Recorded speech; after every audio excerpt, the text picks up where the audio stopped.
다시 한번 우리 나의 안에 거하라 부르시면서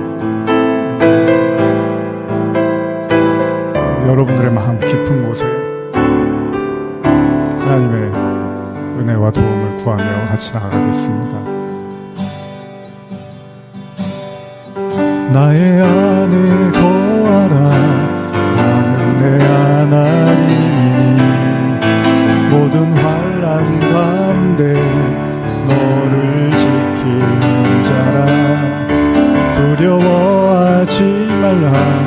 내가 널 도와주리니 놀라지 말라. 내 손 잡아주리라. 나를 지명하여 불렀나니 너는 내 것이라. 내 것이라.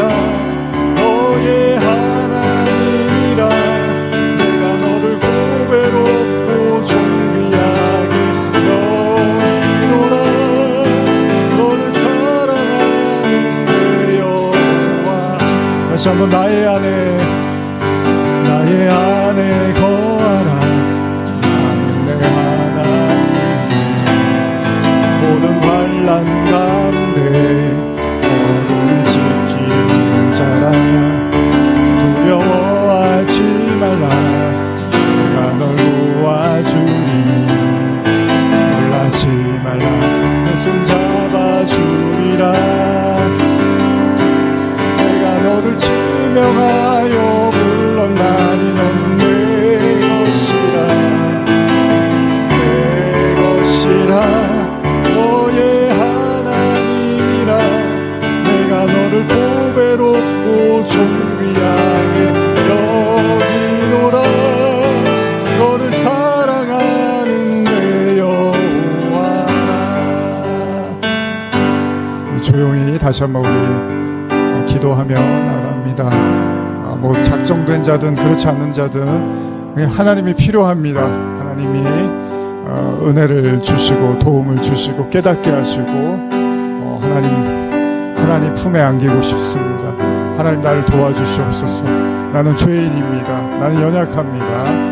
나는 한계가 있는 사람입니다. 하나님 도우소서. 함께 기도하시겠습니다.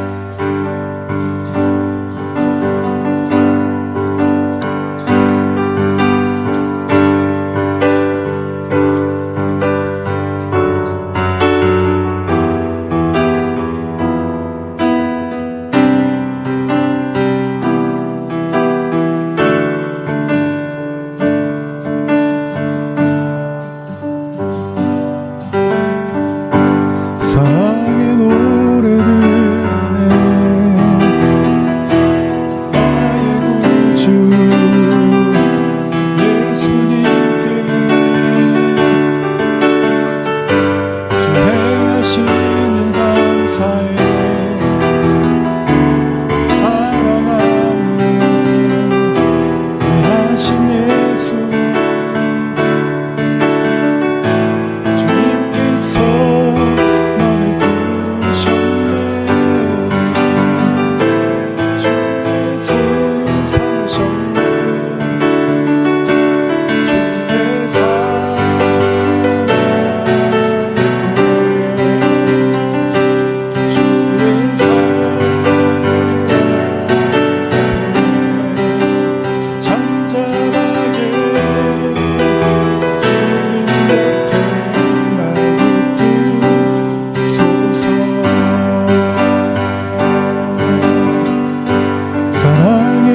구주 예수님께 주 행하신 일 감사해. 사랑하는 귀하신 예수 주님께서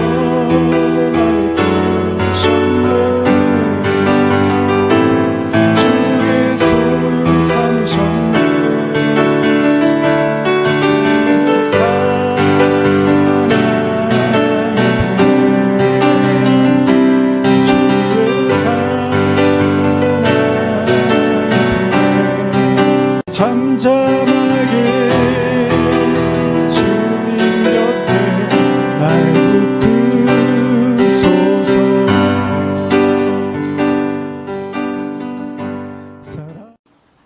가을을 맞이하는 9월 첫 주일을 하나님께 예배 드릴 수 있게 하여 주심을 감사를 드립니다. 높고 푸르른 하늘에 시원하게 해주는 바람을 느낄 수 있고 따뜻한 햇살을 볼 수 있는 하나님이 만드신 자연을 만끽할 수 있는 육체를 주심에 감사를 드립니다. 물론 육의 몸이 죄를 지어 강팍해지고 완악해져 교만하여 하나님을 기만하는 어둠에 갇혀 있기도 하지만 다시금 일어서서 하나님을 찾을 수 있는 은혜를 주심을 감사를 드립니다. 세상에 아둥바둥 경쟁과 불안으로 이기적인 마음으로 주변을 돌볼 수도 이해할 수도 없는 미움이 가득한 마지막 시대에 예수님께서는 마음이 둔해지는 것을 조심하여 항상 기도하고 깨어 있으라고 말씀하셨습니다. 땅의 것으로 마음을 빼앗기지 말고 하늘의 것을 바라볼 수 있는 눈과 믿음으로 깨어서 기도하는 저희들이 되게 도와주시옵소서. 의와 평강교회가 메마른 사망에 생수를 전해주는 생명을 주는 교회로 잃어버린 영혼이 주께 되돌아오는 통로로 도구로 사용하여 주시옵소서. 저희는 알 수 없으나 어떠한 방법이든 지금도 움직이시고 역사하시는 하나님의 계획과 뜻에 순종하는 저희 교회가 되게 하여 주시옵소서. 하나님, 피아노 반주로 헌신하고 예배를 돕는 고등부를 위해 기도합니다. 예배의 말씀을 통해 믿음이 씨앗이 30배, 60배, 100배의 열매를 맺게 성령님 가르쳐 주시고 지도해 주셔서 하나님이 기뻐하시는 자녀로 인도하여 주옵시고 학교, 학원, 가정 어느 곳에든지 하나님이 함께 하심을 체험하고 경험하는 깨닫는 학생부가 되게 축복하여 주시옵소서. 연약한 몸으로 어려움을 겪고 계시는 성도님께 하나님이 다가셔서 치유하시고 회복시켜 주님께 감사의 고백으로 달려갈 수 있도록 치료하여 주시옵소서. 육체적 고통이 십자가 앞에 내려놓음 받을 수 있도록 역사하여 주시옵소서. 설교 번역으로 물질적인 후원으로 기도로 동역하시는 동역자 분들에게 하나님의 사랑의 뜻과 계획들이 삶에 나타나고 소원하며 간청하며 기도하는 기도들이 하나님께서 들으시고 응답하시고 깨닫게 하여 주시옵소서. 말씀을 증거하시는 목사님 영육간에 강건하게 해주시고 늘 성령의 두루마기로 함께하여 주시옵소서. 주님의 권능과 권세로 맡겨주신 사역을 잘 감당할 수 있도록 도와주시옵소서. 이제 귀한 말씀을 듣습니다.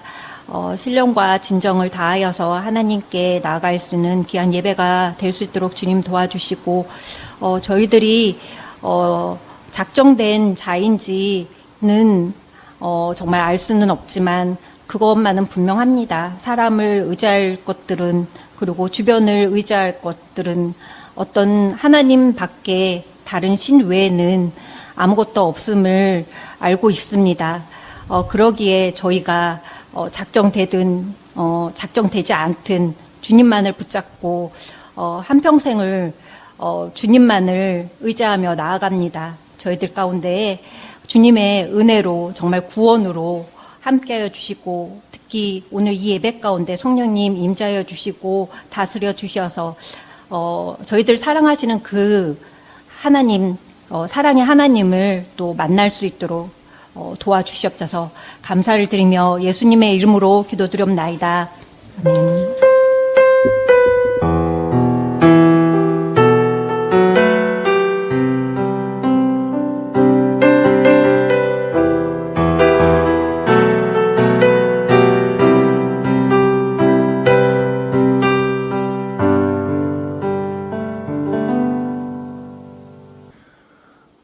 오늘 말씀 산상수훈 10번째 시간인데요. 하나님과 나와의 관계가 가장 중요합니다. 제가 이렇게 제목 정했는데 원래 간음하지 말라 이 이야기들을 조금 더 연결해서 여러분과 나누고자 합니다.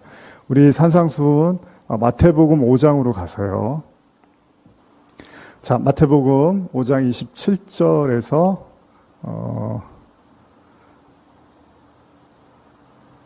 32절까지 한번 읽고 또 시작하겠습니다. 시작. 또 간음하지 말라 하였다는 것을 너희가 들었으나 나는 너희에게 이르노니 음욕을 품고 여자를 보는 자마다 마음에 이미 간음하였느니라. 만일 내 오른 눈이 너로 실족하게 하거든 빼어내 버리라. 내 백체 중 하나가 없어지고 온몸이 지옥에 던져지지 않는 것이 유익하며 또한 만일 내 오른손이 너를 실족하게 하거든 찍어내어 버리라. 내 백체 중 하나가 없어지고 온몸이 지옥에 던져지지 않는 것이 유익하니라. 또 일렀을 때 누구든지 아내를 버리려거든 이혼 증서를 줄 것이라 하였으니 나는 너희에게 이르노니 누구든지 음행한 이유 없이 아내를 버리면 이는 그로 간음하게 하며 또 누구든지 버림받은 여자에게 장가드는 자도 간음함이니라. 예. 간음하지 말라. 지난번에 좀 짧게 제가 뭐 길게 나눴는데 편집을 하다 보니까 좀 뭐 저희가 그때 나눴던 이야기들 다 좀 올리지는 않고 편집해서 짧은 내용만 나눴는데 오늘 좀 이어서 간음하지 말라를 한 번 더 좀 나눠보고자 합니다. 자, 간음하지 말라. 예수님이 말씀하시죠. 간음하지 말아라. 그런데 그 간음이 뭐라 그랬죠? 속으로 생각하는 것도 간음이다. 그래서 단순하게 행위로만 나타나는 것이 아니라 속으로 한 것도 간음이다 그랬어요. 마찬가지로 살인하지 말라도 예수님이 비슷한 말씀을 하시죠. 정말로 그 살인의 어떤 행위만 한 게 살인이 아니라 마음속으로 미워한 것, 분노한 것도 살인과 다르지 않다라고 이야기를 하시는 거죠. 그러니까 이 말씀은 훨씬 더 어려운 말씀인 겁니다. 아니, 속으로 하지 말라고 하는 거, 겉으로는 안 할 수 있어요. 그런 척 할 수 있고, 하고 싶어도 참을 수 있고, 그런 마음을 어떻게든 이제 있지만, 그래도 자제할 수 있는데, 지금 예수님은 속으로 한 것도 죄다라고 말씀을 하시는 거죠. 그래서 요한일서 3장 15절에 보시면, 그 형제를 미워하는 자마다 살인하는 자니, 살인하는 자마다 영생이 그 속에 거하지 아니하는 것을 너희가 아는 바라. 이렇게 기록도 있습니다. 그러니까 형제를 미워하는 것도 살인하는 거라는 거예요. 그리고 그렇게 살인하는 사람은 영생이 그 속에 거하지 않는다라고 말씀을 하시는 거죠. 그러니까 속으로 미워하지 않는 게 사실은 쉽지 않잖아요. 속으로 미워하는 걸 살인하는 것과 다르지 않고, 살인한 사람은 영생이 거하지 않는다는 그런 거잖아요. 그래서 살인하는 마음, 그리고 간음하는 마음, 이런 마음들이 결코 쉽지가 않다는 겁니다. 우리가 누군가 미워했다는 이유만으로 벌을 받지는 않습니다. 근데 그 마음이 자라나서 살인을 하면 거기에는 처벌이 따르죠. 마찬가지입니다. 속으로 음욕을 품었다고 해서 그걸로 누가 벌을 주지는 않습니다. 그러나 그 마음이 커져서 간음을 하게 되면 거기에 대해서는 어떤 책임이라든지 지탄을 받게 된다는 겁니다. 예수님은요, 형제를 미워하는 게 살인이고 영생이 허락되지 않는다고까지 말을 합니다. 다르게 표현하면요, 구원받은 사람은 형제를 미워하지 않아야 되는 거고 형제를 사랑해야 된다는 거잖아요. 그러니까 살인하지 않으면 구원받는 게 아니라 사랑을 해야지만 구원을 받는다. 이게 우리가 예전에 살인하지 말라 해서 나눈 이야기죠.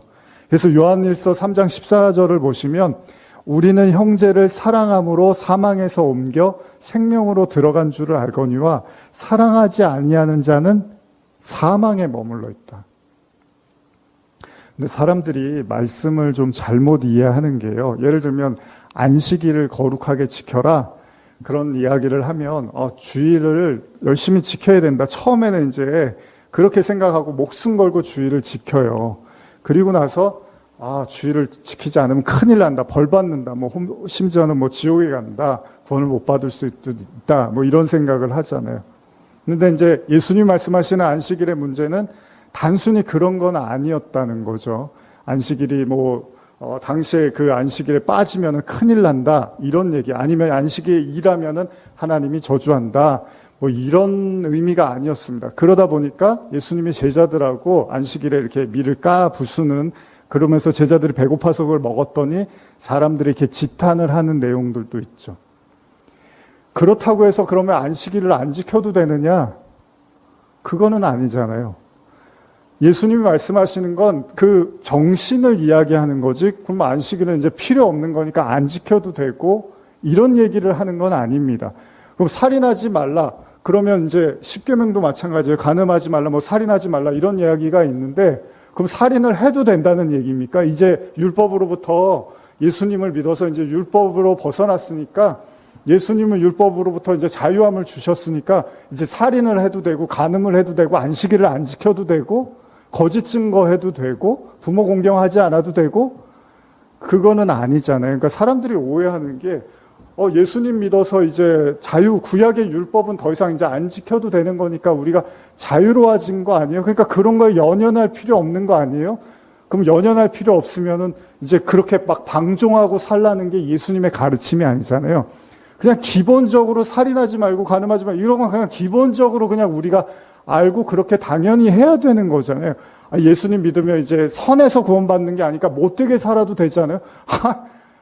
예수님이 언제 그런 얘기 했어요? 못되게 살아도 구원받 그런 얘기 한 적이 없단 말이에요. 당연히 착하게 살고 당연히 주변 사람들 돌보고 이웃을 사랑하고 이런 거는 그냥 깔려있는 얘기죠. 십계명 안 지켜도 되는 게 아니라 그냥 사는데 여러분 십계명 안 지키면 경찰이 와서 여러분 잡아갑니다. 살인하고 이러면 잡아가잖아요. 그리고 안식일도 안식일 안 지켰다고 사회에 문제가 되는 건 아니지만 우리가 안식일날 예배를 듣고 말씀을 들어야지 우리가 하나님의 어떤 그 깊은 뜻과 진리를 알게 되는 거잖아요. 근데 사람들이 오해를 하는 게 이제 율법으로부터 다 자유로워졌으니까 이제 이런 얘기들 도덕적인 윤리적인 얘기는 더 이상 이제 할 필요가 없는 게 아닌가? 아니거든요. 여러분 성경에서 분명히 뭐라고 합니까? 이웃사랑이라는 건 이웃에게 해를 끼치지 않는 것을 이야기를 합니다. 바울도 로마서에서 그렇게 말을 하거든요. 그러면 이웃에게 해를 끼치지 않으려면 살인하지 말고 간음하지 말고 거짓 증거하지 말고 이런 얘기들이 다 거기 포함이 돼 있는 거죠. 근데 오늘날 말씀을 잘못 이해하는 사람들은 이제 그런 거 다 소용없고 상관없다는 거예요. 우리는 믿음으로만 구원받았으니까 이런 말씀들이 무슨 의미가 있냐는 거예요. 근데 그런 얘기를 자꾸 하는 사람들은 좀 미심쩍어 보입니다. 그 사람들의 저희는 뭘까요?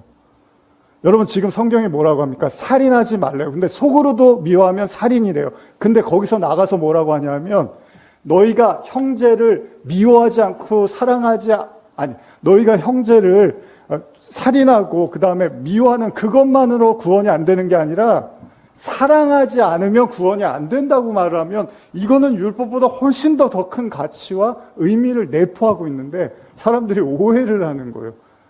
자유라는 거를 단지 그냥 이제 율법은 안 지켜도 되는 거 아니야? 그 사람들의 마음의 저희는 뭘까요? 왜 그런 얘기를 자꾸 하는 걸까요?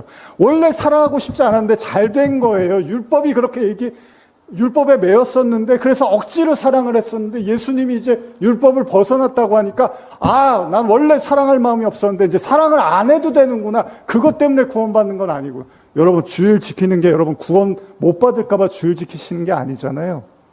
여러분 지금 교회 여기 나오는 게 내가 이 예배를 빠지면 구원을 못 받을까 봐 예배를 나오시는 게 아니잖아요. 하나님의 말씀을 들으려고 하고 하나님과 교제하고 잘못된 게 있으면 회개하고 이런 모든 신앙생활을 하기 위해서 우리가 예배를 나오는 거잖아요. 그럼 마찬가지로 사랑의 이야기도 마찬가지잖아요. 살인의 이야기도 마찬가지잖아요. 살인하지 말라. 살인만 안 하면 되는 줄 알았어요. 그리고 나만 깨끗하면 하나님이 오케이 해주는 줄 알았는데 미워하는 마음도 살인이라 그랬어요. 미워하는 마음은 나는 있는데 근데 하나님이 뭐라고 해요? 미워하면 그게 살인이야. 이랬어요. 근데 하나님 한 말씀을 더 하세요. 사랑하지 않으면 구원받을 수 없다고 얘기를 하세요. 근데 율법을 잘못 이해하는 사람들은 살인, 미움, 이거 어쩔 수 없는 거야. 인간의 연약함이고 한계니까 어차피 우리는 못 지키는 거야. 끝! 그게 성경의 가르침이냐는 거예요. 그게 예수님의 가르침이냐는 거예요. 그러니까 인간이 어떻게 사랑을 해. 우리 사랑 못해. 끝! 우리는 연약해. 사랑할 수 있는 존재가 아니야. 끝. 그럼 이런 설교가 다 무슨 의미가 있고 말씀이 무슨 표현이 있어요. 그러니까 안식일 이제 그런 걸 좀 아는 사람들은 이제 주일날도 별로 중요하지가 않은 거예요. 예배 하나님은 어디나 계시고 예배 안 드리면 어떻고 또 드릴 수 있으면 드리는 거. 오늘 아침에 제 아내가 이제 몸이 좀 안 좋으니까 어제는 이제 좀 안 좋았고 오늘은 이제 아침에 일어났는데 제가 몸 괜찮냐고 그랬더니 좀 어제보다 낫다고. 그래서 이제 제가 아침만 되면 기독교 방송을 이렇게 틀거든요. 트는데 이제 몸이 너무 좋지 않으면 오늘은 좀 쉬어도 된다고 그랬더니 그 정도는 아닌 것 같다고. 그래서 그러냐 그런데 갑자기 설교하시던 목사님이 요즘은 자유가 너무 강조가 되니까 뭐 자유와 권리만 있지 책임은 사람들이 생각을 하지 않는다는 거예요. 그러면서 이제 이 사회의 어떤 현상들에 대해서 비판을 하시는 이야기를 하다가 그러면서 갑자기 뭐 컨디션 좋을 땐 교회 나오고 컨디션 안 좋을 땐 교회를 안 나오고 이러면 안 됩니다. 딱 둘이 보고 있다가 이제 웃는 거예요. 꼭 제가 이제 아침에 그 얘기를 하고 있는데 그 목사님이 갑자기 그런 얘기를 하시니까 그러니까 웃더니 어차피 뭐 나올 마음이었지만 그렇다고 뭐 제가 막 정말 막 너무 괴로운데 막 기어서 교회 나오셔. 저도 그런 사람은 아니고 그렇게 그런 마음을 가지시라 이런 건 아닙니다. 그러나 예수님의 말씀 우리가 율법에 대한 이해를 잘못 이해하기 시작하면은 결국은 자기 좋은 쪽으로 해석하고 이해하면서 그걸 마치 진리인 자 착각하는 사람들이 너무나 많다는 거예요. 살인하지 말라? 아니요. 예수님 미워하지 말래요. 근데 미워하지 말라. 안 미워한 걸로 구원받는 게 아니라 사랑을 해야지 구원을 받는데요. 근데 여기까지는 들으려고 하지 않아요, 사람들이. 그러니까 우리 뭔가 깨어있는 교회 같고 진보적인 교회 같고 이러니까 우리는 율법 우리는 그런 거에 매여 있는 사람들이 아니야. 그거 우리 지킬 수가 없어. 아니요. 사랑해야지 구원받는다고 말씀해요. 간음도 마찬가지잖아요. 간음도 뭐라고 합니까? 속으로 간음한 것도 간음이라고 하세요. 그러면 지키기가 이게 어렵단 말이에요. 그럼 거기서 끝. 그러면 예수님이 율법 다 필요 없는 거니까 하나님이 괜히 쓰잘데기 없는 얘기 해놓으셔갖고 너희들이 힘들었지? 자 이제 다 필요 없는 거니까 그냥 다 잊고 살아. 그 구약 폐기론이잖아요. 율법 폐기론이잖아요. 아니에요. 더 예수님은 진짜 의미를 깨달아서 그거를 행함으로 살라고 한 거거든요. 그래서 야고보 기자가 행함이 없는 믿음이 죽었다고 하는데 그걸 불편해하는 사람들은 그 야고보서를 찢어버리고 싶어 해요, 진짜로. 아니 인간이 어떻게 그걸 행해? 근데 야고보 기자는 행함이 없는 믿음은 죽었다고 하는 거예요. 그러니까 인간이 참 여러분 저도 그런 생각을 하는데 사람이요 참 못된 게요. 이 하나님을 되게 열심히 믿는 것 같고 말씀도 보는 것 같고 하나님 은혜를 이야기하는 것 같지만 어렸을 때 자기가 꿈꿨던 하지 못했던 어떤 욕망 같은 거를 하나님의 말씀하고 이렇게 잘 보듬어서 결국 자기 만족과 자기 유익과 자기 환상을 위해서 말씀을 사용하는 사람들도 굉장히 많이 있을 수 있다는 거예요. 그러니까 어렸을 때 그 정체됐던 자라지 못했던 마음들이 하나님의 어떤 말씀과 결탁돼서 그걸로 어떤 자기의 어떤 자아를 성취하려고 하는 그런 사람들도 많이 있을 수 있다는 겁니다. 저 자신도 그런 걸 봐요. 그래서 오늘도 이런 말씀을 보면 여러분들한테도 제가 그러는 거예요. 이 인간의 마음이 참 복잡하고 생각이 많은데 근데 또 보면요. 제가 지난주에 계속 묵상했던 게 뭐냐면 전도서 말씀인데 하나님이 인생들에게 노고를 주신다고 하죠. 근데 그 이유가 뭐라 그러죠? 사람이 짐승과 다르지 않음을 깨닫게 하시려고 인생 전체에 하나님이 노고를 주신다고 초창기에 제가 이제 그 이야기 많이 드렸잖아요. 여러분들은 그렇게 생각하십니까? 짐승하고 나하고 별로 큰 생각의 차이나 그런 게 다르지 않다고 생각하십니까? 근데 놀랍게도 전도서 말씀이 그런 얘기를 해요. 한번 제가 우리 한번 예전에 봤던 말씀인데 한번 찾아볼까요? 제가 지난주에는 이 말씀을 좀 열심히 묵상을 했는데 3장 17절부터 한번 찾아보신 분들 같이 읽어볼까요? 시작. 내가 내 마음속으로 이르기를 의인과 악인을 하나님이 심판하시리니 이는 모든 소망하는 일과 모든 행색의 때가 있음이라 하였으며 내가 내 마음속으로 이르기를 인생들의 일에 대하여 하나님이 그들을 시험하리니 그들이 자기가 짐승과 다름이 없는 줄을 깨닫게 하려 하심이라. 여러분 이거 깨달으셨어요, 여러분? 혹시 여러분들 저하고 이제 오랫동안 같이 신앙생활 하셨는데 이거 깨달으셨나요? 밑에도 제가 읽어드릴게요. 인생이 당하는 일은 짐승도 당하나니 그들이 당하는 일이 일반이라. 다 동일한 호흡이 있어서 짐승이 죽음과 같이 사람도 죽으니 사람이 짐승보다 뛰어남이 없는 것은 모든 것이 헛됨이로다. 여러분 이거를 인정하실 수 있습니까? 이런 말씀들을. 근데 지금 전도서 기자가 뭔가 과장되거나 거짓된 이야기를 하는 게 아니라면 여러 가지 인생의 목적과 이유가 있는데 그 중에 중요한 이유 중에 하나, 아예 대놓고 쓰고 있잖아요. 하나님이 인생들에 대해서 시험하시는데 그 이유가 뭐냐면 자기가 짐승과 다르지 않다는 걸 알게 하기 위함이래요. 예를 들면 우리에게 고통이 찾아오고 아픔이 찾아오고 어려움이 오잖아요. 그러면 어떻죠? 우리가 뭘 어떻게 해야 될지를 몰라 해요. 여러분, 신념이라는 거, 믿음이라는 거, 신앙이라는 거 다 그렇습니다. 그게 언제 드러나냐 하면 진짜로 아주 극심한 어려움이 찾아오면요, 여러분과 제 안에 아무것도 없다는 걸 알게 돼요. 뭐 믿음이고 뭐 신념이고요, 뭐 윤리, 도덕, 우리 안에 어떤 선함 하나도 없다는 걸 우리가 알게 돼요. 그때 이런 고백을 할 수 있을걸요? 짐승이나 나는 뭐가 다를까? 여러분, 짐승들도 고귀한 행동들 많이 하거든요. 요즘 그 영상들 보면 가끔 개나 뭐 고양이 영상들 많이 보면은 진짜 이쁘고 귀여울 때도 많고 주인 보면 되게 주인한테 이렇게 희생하는 그런 짐승들도 많잖아요. 우리가 뭐 짐승이라고 함부로 말하기도 하지만 성경은 그렇지가 않습니다. 우리가 뭐 대단한 인간 같지만 우리의 생각과 마음이 어떤 대단한 것 같지만 정말로 우리가 감당하기 힘든 시련이 찾아오면요, 우리가 알아요. 우리 안에 아무것도 없다는 걸. 그러니까 공과 허, 그냥 아무것도 없다는 걸 알게 돼요. 진짜 하나님의 은혜, 그냥 하나님이 이렇게 도와주지 않으면 내가 아무것도 아니구나라는 걸 사실 뼈저리게 느끼게 되는 순간인데, 그게 성경에 보면은 짐승과 다르지 않다라고 이야기를 하는 거죠. 여러분들은 이 말씀이 여러분들의 말씀으로 와닿습니까? 우리가 원하든 원하지 않든 하나님은 이 말씀을 우리에게 주시고 있다는 거죠. 여러분, 바울도 우리가 예전에 많이 나눴지만 바울도 이런 고백을 해요. 로마서 7장으로 한번 가보시면, 로마서 7장 한번 볼까요? 자주 읽었던 우리가 말씀인데, 자, 로마서 7장 18절 이하 제가 읽어드릴게요. 내 속 곧 내 육신에 선한 것이 거하지 아니하는 줄을 아노니. 여러분, 이 바울이 로마서는요, 초창기에 쓴 책이 아닙니다.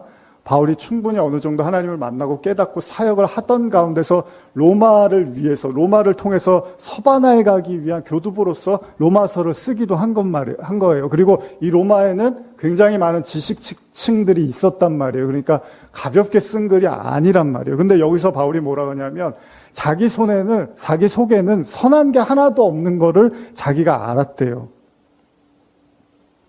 그래서 원하는 마음은 있는데 근데 선을 행하는 어떤 선이 자기 안에 없다는 걸 안다는 거예요. 그래서 내가 원하는 바 선은 행하지도 아니하고 도리어 자꾸 악만 행한다는 이야기를 합니다. 만일 내가 원하지 아니하는 그것을 행하면 이것을 행하는 자가 내가 아니요 내 속에 거하는 죄래요 또.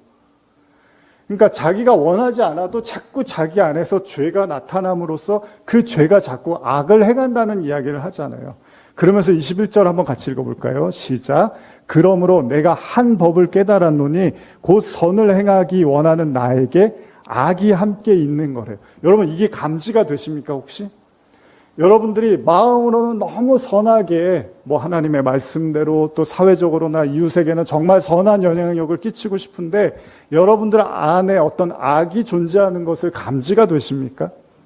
바울은 자기에게 그런 악이 있다는 것을 감지했다고 이야기를 합니다. 21절 이하입니다. 그러므로 내가 한 법을 깨달았노니 곧 선을 행하기 원한 나에게 악이 함께 있는 것이라. 내 속사람으로는 하나님의 법을 즐거워하되 내 지체 속에 다른 한 법이 내 마음의 법과 싸워 내 지체 속에 있는 죄의 법으로 나를 사로잡는 것을 보는도다. 자, 이 결론이 뭡니까? 오라, 나는 공고한 사람이로다. 이 사망의 몸에서 누가 나를 건져내랴. 저는 오늘날 사회에 많은 문제 중에 하나가 이런 부분이 아닐까 생각을 해봐요. 여러분, 바울이 로마서를 쓰면서 아직 만나보지도 않은 기독교인들이 로마에 있는 사람을 만나보지도 않았는데도 불구하고 이런 책을 썼어요. 이 책을 쓴 것은 로마에 있는 지식층들에게 복음을 좀 더 효과적으로 전하기 위한 마음도 있었어요. 그러면 좋은 얘기만 써야 되잖아요. 예수님 믿고 잘 되고 좋고 문제 없고 여러분은 형통할 거예요. 이런 얘기만 막 써도 부족할 판국인데 갑자기 바울이 이 책을 쓴 저자 나는 선한 게 하나도 없고 내 속에 악이 있고 그 죄 때문에 내가 괴로워하고 심지어는 내가 너무 공고하다고까지 말을 하고 있어요. 이런 책을 누가 읽고 싶겠습니까? 근데 바울이 아주 솔직한 이야기를 해요. 인간 내면에 있는 그 복잡다단하면서 어떻게 그 어둠을 헤치고 빛으로 나가고 싶지만 그럼에도 불구하고 그게 되지 않는 자기 안에 있는 한계와 연약함을 토로를 한단 말이에요. 오늘날 사회의 문제는 뭡니까? 안 그런 척, 문제 없는 척, 괜찮은 척. 물어보지 마. 알면 알아서 뭐 하려고 그래. 난 그냥 내 삶을 살 거니까 간섭하지 마. 오늘날 사회가 그렇잖아요. 이렇게 문 두드리는 것도 요즘 사람들이 싫어하는 것 같아요. 벨 누르고 이러면 막 깜짝깜짝 놀래고. 사람이 싫죠. 얘기하는 것도 싫고. 그런데 어떻게 자기를 오픈을 할 수 있겠습니까? 무서운 세상이죠. 이 안에서는 이렇게 복잡하고 어둠과 갈등과 공고함이 요동을 치고 있는데 어디 가서 얘기할 데도 없고 하소연할 데도 없고 나눌 사람도 없고. 여행들은 되게 좋아하고 먹는 거는 엄청 먹고 하는데 뭔가 진솔한 무슨 세상인지 모르겠어요. TV 틀어도 맨날 여행이고 맨날 먹고 뭐 좀 진지하게 어떤 그런 그런 건 별로 없는 것 같아요.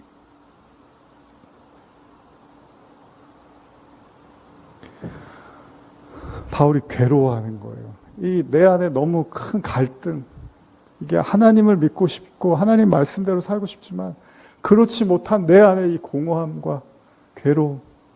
제가 이제 이번 주부터 나가는 이제 영상 묵상 하다가 좀 가볍게 전해보려고 너무 또 묵상이니까 진지하면 그렇잖아요. 근데 이제 요한복음을 가지고 이렇게 하는데 두 번째 시간인데 이 빛에 대한 이야기를 하는데 여러분 이제 정오에 또 화목의 정오의 묵상이니까 빛에 대한 이야기를 하는데 근데 제가 이렇게 그 묵상을 이렇게 끝내면서 제 마음에 위안이 된 게 여러분들도 좀 위안이 되셨으면 좋겠어요. 여러분 빛이 이렇게 선명해지면 어떻죠? 여러분들에게 어떤 일이 일어나죠? 오랜만에 한번 이렇게 얘기들을 좀 빛이 여러분들에게 강하게 쬐면 쬐수록 어떤 일이 일어나죠? 네? 눈이 부셔요. 그것도 좋은 거예요. 못 보죠. 앞을 잘. 예? 외투를 벗어요. 더 입는 사람들도 있죠. 빛이 이렇게 들어오면 여기 모자도 쓰고.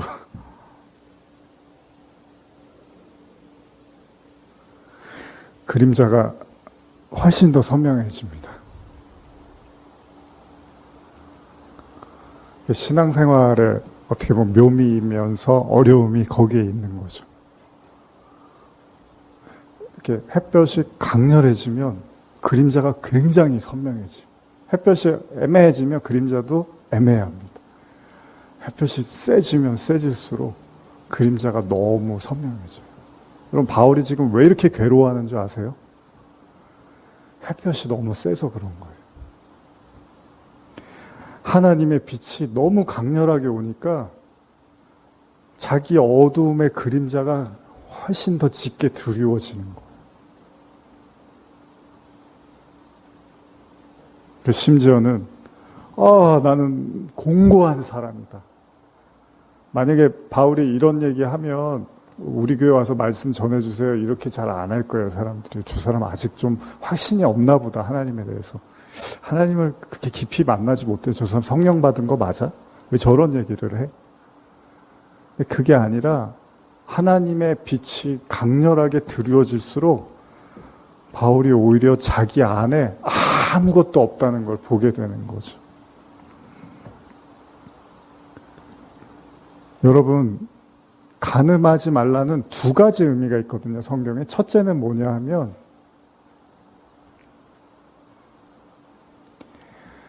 하나님과 세상을 겸하여 섬기지 말라는 의미가 있습니다. 성경적 의미에서. 그리고 또 한 가지 의미는 율법과 은혜 중간에서 같이 겸하여 섬기면 그걸 간음이라고도 합니다. 이게 신약에 와서 바울을 통해서 해석된 간음에 대한 메시지입니다. 자, 로마서 7장 1절에서 3절 한번 보시면요. 뭐 찾으신 분들 같이 읽어볼까요? 시작. 형제들아, 내가 법 아는 자들에게 말하노니 너희는 그 법이 사람이 살 동안만 그를 주관하는 줄 알지 못하느냐? 남편 있는 여인이 그 남편 생전에는 법으로 그에게 매인바 되나 만일 그 남편이 죽으면 남편의 법에서 벗어나느니라. 그러므로 만일 그 남편 생전에 다른 남자에게 가면 음녀라. 그러나 만일 남편이 죽으면 그 법에서 자유롭게 되나니 다른 남자에게 갈지라도 음녀가 되지 아니하니라. 바울이 명확하게 말하죠. 만일 그 남편 생전에 다른 남자에게 가면 음녀라. 아니 당연하죠. 남편이 살아있는데 다른 남자한테 가면 간음이잖아요. 근데 그게 성립이 안 되는 게 뭐죠? 그 남편이 죽으면 다른 남자에게 갈지라도 간음이 성사가 되지 않는 거예요. 음녀가 되지 않는 거예요. 이게 신약에 와서 예수님의 말씀 산상수훈 이후에 바울을 통해서 해석된 간음에 대한 이야기입니다. 그러니까 간음은 뭐예요? 여러분들이 두 가지를 겸해서, 그래서 나중에 바울이 이걸 뭐라 그러죠? 세상과 하나님을 겸하여 섬기면 그게 우상숭배 간음이라고 해요. 그러니까 둘 다 섬겨버리면 문제가 되는 거예요. 하나만 섬겨야 되는데. 근데 모든 사람들은 간음을 할 수밖에 없어요. 왜? 은혜를 받았어도요. 계속 율법, 과거의 옛사람의 그 구습을 따를 수밖에 없는 게 인간의 현 주소입니다. 그래서 애굽에서 나와서 바로 가나안을 가야 되는데 굳이 광야를 거쳐서 가나안에 들어가게 하시는 게 그 가나안 40년이 이 애굽에서의 생활을 정리를 하고 다가올 가나안의 삶을 준비하는 기간으로 40년을 주는데 여러분 그 기간이 굉장히 길잖아요. 그 얘기는 모든 인간이 그 율법에서 그 은혜로 넘어가는 데 있어서 수없이 많은 고독과 고뇌와 회의와 또 여러 가지 그 고통 그리고 많은 생각들을 통해서 이런 것들을 정리해 나가는 시간을 겪게 될 거라는 거죠. 그러니까 한 방에 되는 게 아니라는 거예요. 그래서 바울이 지금 로마서 7장에서 오라 나는 공고한 사람이다라 그러면서 마음의 두 법을 이야기하잖아요. 하나는 생명의 성령의 법인데 하나는 육신의 법에 계속 갈등하고 싸우고 있는 자기 자신을 보는 거예요. 심지어 뭐라고 하냐면 이것 때문에 내가 아무것도 못하겠다고 이야기를 해요. 이 두 싸움이 너무 치열하니까 내가 아무것도 못하게 만든다는 거예요. 여러분들한테도 그런 일이 일어나고 계십니까? 그러면 여러분들도 지금 그 광야에서 치열한 영적인 싸움을 하는 거예요. 여러분 광야에서 이스라엘 백성들이 노뱀 사건 기억하시죠? 물이 없고 너무 힘드니까 하나님을 원망하다 보니까 뱀이 나타나서 물어서 죽여버리려고 하거든요. 그 정도로 힘들었다는 거잖아요. 광야의 삶이. 광야가 뭐 맨날 만나가 떨어지니까 행복한 게 아니었단 말이에요. 광야에서 뭘 합니까? 물도 없고 그 메마른 땅에서 너무 힘들잖아요. 짜증나잖아요. 그러다 보면 사람들하고 부딪힐 거 아니에요. 그러니까 노뱀 사건도 일어나고 뭐 맨날 원망 사건이 그냥 넘쳤던 게 광야잖아요. 어떻게 보면 아무것도 할 수가 없어요. 거기서는. 근데 하나님이 그 광야의 사건을 왜 허락하시냐 하면 이 두 주인을 섬길 수밖에 없는 인간의 현 주소를 뼈저리게 느끼게 하고 그걸 증명하고 보여주시기 위해서 광야는 또 뭐가 있어요? 햇볕이 있잖아요. 따가운 햇볕. 거기서 인간이 갈등하는 거예요. 고뇌하는 거예요. 그게 간음하지 말라는 또 다른 신약의 해석이라는 거죠. 저도 아까 제가 찬양인도 할 때 그런 말씀드린 게 그거예요. 제 안에서 그 율법, 옛사람의 그 과거와 그리고 그 하나님의 은혜, 그 새 은혜, 성령의 법, 이게 제 안에서 너무 치열하게 매일매일마다 일어나니까 근데 또다시 일어나서 또 뭔가를 하게 되고 이끌어 가시는 그 하나님을 매일 경험을 하는 거예요. 매일 어쩌다가가 아니라. 모르시는 분은 뭐 일주일에 설교 2번 하고 뭐 그게 힘드나? 뭐 그렇게 얘기하시는 분들도 있을 거예요. 근데 그 설교라는 게 그렇지가 않아요. 뭐 그렇게 하는, 부담 없이 하는 분들은 모르겠는데, 또 그렇지 않은 분들은 한 편 한 편이 정말 마음과 생각과 삶을 녹아내면서 하는 분들도 계시거든요. 그래서 신앙은 그냥 뭐 이렇게 가볍게 뭐 한 번 말씀 듣고 뭐 그럴 문제는 아닙니다. 그러려면 예수님이 광야에다가 그 수많은 60만 가까이 되는 사람들 왜 몰아세워서 40년을 거기서 굴리십니까? 그래서 신앙생활 절대 쉽지 않죠. 제가 말씀 기억이 안 나는데 하나님 나라 들어가려면 사도행전인가요? 많은 고통을 받아야 하리니 이런 표현이 나오거든요. 하나님 나라는 절대 쉽게 들어갈 수 있는 곳이 아니라고 말씀을 하시죠. 여러분들 어떠십니까? 우리가 그리스도의 연합을 얘기해요. 로마서에서. 결국 연합이 뭐죠? 혼인하는 거잖아요. 그러니까 간음할 수밖에 없는 우리가, 원래 그 옛사람 율법 세상에 대해서 간음할 수밖에 없었던 우리가 이제 새 은혜, 새 신랑 예수 그리스도를 통해서 우리가 이제 새로운 남편을 맞이하는 거잖아요. 그래서 그 남편과 연합하는 걸 우리가 이제 그리스도의 연합, 신앙의 최고의 목적으로 알고 있는데, 그걸 다른 말로 혼인이라고 하는 거죠. 그러니까 우리 모두는 다 간음할 수밖에 없던 자, 그게 마음속으로든 행함이든 큰 의미에서 우리는 간음할 수밖에 없었던 자예요. 예수님이 오셨을 때. 근데 결국은 우리가 예수 그리스도를 믿음으로 영접하고 이제 그 율법의 남편으로부터 벗어나서 은혜의 신랑을 받아들이게 되는 이 연합의 과정을 저와 여러분들이 걸어가는 거죠. 그렇다고 예수님이 산상수훈에서 자, 십계명은 이제 다 필요 없으니까 무시해, 이렇게 얘기하지 않잖아요. 살인하지 말라, 미워하지 말라. 더 큰 계명으로 예수님이 우리에게 접근해 오신다는 거예요. 무슨 얘기입니까? 아, 우리가 정말 지키기가 어려운 거네요. 그럼 어떻게 해야 돼요? 이건 정말 주님의 은혜가 아니면 내가 어떻게 감당할 수 있는 말씀들이 아니네요라고 하면서 나를 죽이고 부인해 가면서 주님의 영으로 결국 살아나게 되는, 그래서 진짜 율법의 참된 의미를 여러분들이 행할 수 있어야 된다는 거잖아요. 그게 로마서의 증언이잖아요. 그래서 바울이 로마서는 하나님 사랑, 이웃 사랑이 중요한 거고, 결국은 이웃을 사랑하는 것이 모든 율법의 가르침이고, 그 이웃을 사랑하는 건 다른 사람에게 해를 끼치지 않는 것이고, 나아가서 요한일서에서 형제를 사랑해야지 그걸 구원이라고 말을 하는 거죠. 그러니까 율법을 너무 가볍게 생각하면, 아, 이제 뭐 율법은 우리 벗어났으니까, 여러분 지옥 갈까봐 무서워서 하나님 말씀 지키는 게 아니잖아요. 하나님과 교제하고 하나님과 함께 동행하기 위한 삶으로서 우리가 말씀을 지키는 거지, 이거 안 지키면 지옥 간대, 그래서 지키고, 이런 차원은 아니잖아요, 우리의 신앙. 그렇다면 진짜 여러분들이 이 예수님의 가르침이나 말씀들을 기억하시면서, 아까도 뭐 그런 이제 기도해 주셨잖아요. 뭐 작정된 자, 아닌 자, 뭐. 근데 그런 것들을 우리가 스스로 판단하고 이야기할 수 있는 것들이 아니라면, 더 중요한 건 여러분과 제가 정말로 그 하나님 안으로 들어가고 하나님 품 안에서 정말 그리스도와 연합하고자 하는 그 간절한 마음이 있다면, 있는 모습 그대로 나아갈 수 있다면, 진짜 율법의 참된 가르침과 의미들이, 우리는 사실 나타내고 지킬 수 있는 존재들은 아니지만, 그러나 주님께서 우리에게 은혜를 주셔서 결국 그 모든 일들을 감당케 하시고 행하게 하실 줄 믿습니다. 말씀 마무리하면서 최근에 나눴던 사도행전에서 이 베드로가 유대인들에게만 구원이 있다고 믿었잖아요. 그 베드로가 예수님의 가르침을 다, 부르심과 가르침, 십자가, 부활, 승천, 성령 다 겪었는데, 근데 베드로는 유대인들만 구원하면 되지, 이렇게 생각을 했어요. 근데 제가 그거는 반쪽짜리 복음이라고 그랬잖아요. 결국 이방인에게 복음을 전하는 걸 깨닫는 순간 베드로가 사도행전에서 사라진다고 제가 말씀드렸죠. 무슨 이야기입니까?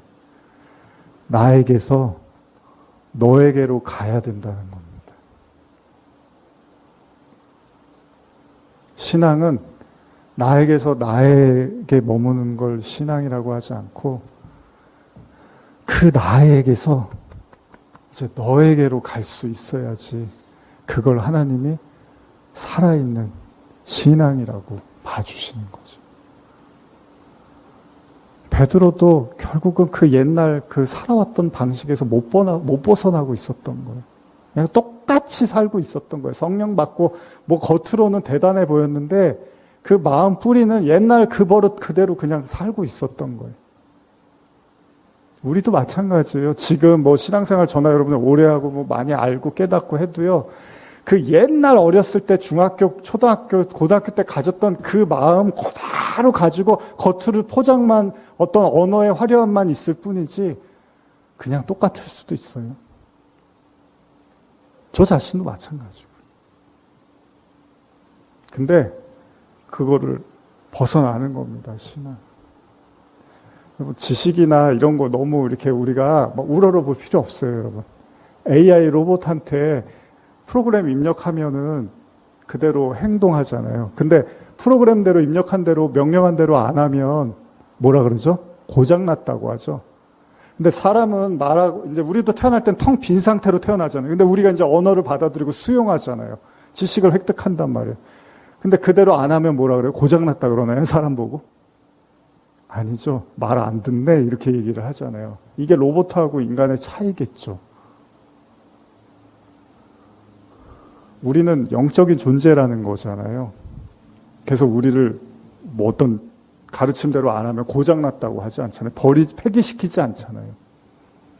여러분과 저는 그렇게 단순한 존재들이 아니라는 거예요. 그래서 하나님이 우리를 계속해서 가르치시고 다스리시고 단련하시고 말씀하시는 거겠죠. 두 주인을 우리는 섬길 수밖에 없는, 가늠할 수밖에 없는 자들이지만 결국 저와 여러분들은 이 고뇌와 고통, 이 빛으로 인해서 드려지는 이 그림자의 시간을 통해서 결국 하나님 안으로, 그리스도 안으로, 혼인의 은혜로, 축복으로 넘어가실 줄 믿습니다. 기도하시겠습니다. 하나님 아버지, 우리에게 일어나는 많은 어려움들, 또 지금 이 순간에도 여러 가지 고통 속에 방황하는 많은 마음들이 있을 줄 압니다. 뭐 저 역시도 결코 자유롭지 않습니다. 그러나 우리는 바울을 보며 또 다른 위로를 삼기를 원합니다. 바울도 너무나 힘든 고백을 합니다. 오, 사망의 몸에서 누가 나를 건져내랴. 오늘 이 말씀을 듣는 또 육신적인 또 환경적인 어려움과 고통 속에 있는 영혼들, 결코 하나님이 함께 하시지 않아서가 아니라 오히려 우리가 하나님께 더 가까이 나가기 때문에 드리워지는 그림자라면 우리의 이 실존을 통하여 하나님께 더 가까이 나가고 있는 모습 그대로 하나님께 다 맡기고 부르짖고 기도하는 성도들 되게 하여 주시옵소서. 감사드리며 예수님의 이름으로 기도합니다. 아멘. 우리 잔잔히 나의 안에 거하라 찬양 쳐주시고, 뭐 따로 그냥 조용히 우리 그냥 오늘 말씀 생각하시면서 기도하고 마쳤으면 좋겠습니다. 찬양은 따로 부르지 않고요. 뭐 이런저런 이유로 많이 또 지치시고 힘드신 분들, 그래도 하나님 안에서 마지막 우리 신락 같은 희망 주님밖에 없습니다. 주님, 나를 이대로 놔두지 마시고 나를 구원하여 주시고 나를 도와주시고 함께 해달라고, 또 기도가 혹시 좀 필요하신 분들은 이렇게 오른손을 들으시면 좀 저도 가서 옆에서 오늘은 좀 이렇게 같이 기도도 손을 얹고 기도도 해드리고 싶습니다. 같이 기도하시겠습니다.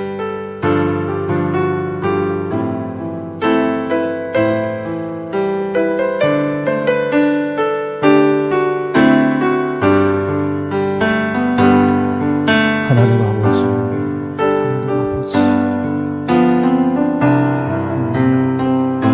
하나님 아버지, 공고함과 상함 속에 또 괴로움 속에 있는 영혼들 하나님 그냥 내버려 두지 마시고 하나님 은혜를 주시옵소서. 하나님 돌보아 주시고, 결코 하나님이 멀리 계셔서가 아니라 오히려 하나님이 나와 가까이 계셔서 당하는 어려움일 수도 있음을 잊지 않게 하여 주시옵소서. 주님, 우리에게 함께 하여 주시옵소서. 임하여 주시옵소서. 주님 돌보아 주시옵소서.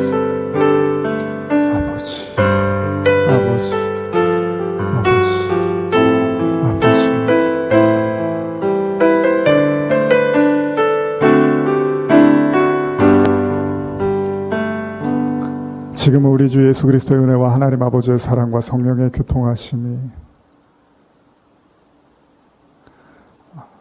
세상을 섬기고 하나님을 섬길 수밖에 없는 가늠하는 자일 수밖에 없는 우리지만 또한 옛사람을 버리지 못하고 여전히 또 새 은혜를 갈망하는 가늠할 수밖에 없는 우리들이지만 그러나 언젠가 그 그리스도 안에 그리스도와 연합하여 혼인하여 그 복락을 누릴 그 날을 바라보며 오늘 이 광야의 시간 힘들어도 어려워도 걸어가게 하시고 또 그 속에서 기쁨과 은혜도 찾게 하시고 영원한 구원과 생명도 느끼게 하여 주시옵소서라고 고백하며 머리 숙인 모든 성도들 머리 위에 지금부터 영원히 함께 있을지어다. 아멘.